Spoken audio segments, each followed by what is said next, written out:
Sosok Josephine Vivik Jangkung, poluan dulunya mantan artis, kini sudah jadi Kapolres Lembata. Inilah sosok AKBP Josephine Vivik Jangkung yang tengah ramai diperbincangkan warganet. Diketahui AKBP Josephine Vivik Jangkung dulunya merupakan pemain sinetron, lalu kini menjadi Kapolres Lembata, NTT.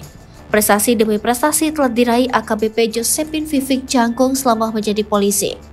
Hal tersebut tak lepas usai AKBP Josephine Vivik Jangkung kini menjabat sebagai Kapolres Lembata, Polda Nusa Tenggara Timur. Namun bukan hanya itu membuat AKBP Josephine Vivik Jangkung menjadi perhatian. Josephine ternyata merupakan pemain sinetron yang kini dilantik sebagai Kapolres. Josephine juga Kapolres perempuan pertama di jajaran Polda Nusa Tenggara Timur. Penggiat media sosial Leonita Lestari yang memposting sosok AKBP Josephine Vivik Jangkung di akun Twitternya @nitnot.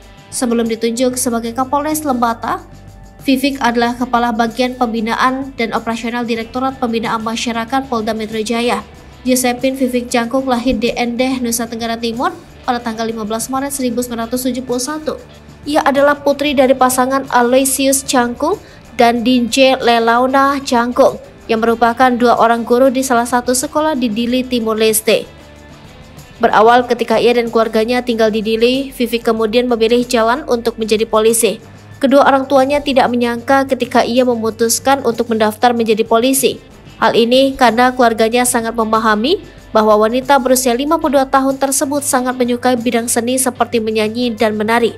Bahkan Vivik juga sempat menggeluti dunia tarik suara dan merilis album solo. Setelah masuk kepolisian, Vivik Jangkung juga pernah bermain peran dalam beberapa sinetron. Beberapa sinetron yang pernah dibintanginya ialah O Jekri, Suami, Istri dan Dia, dan Sakila.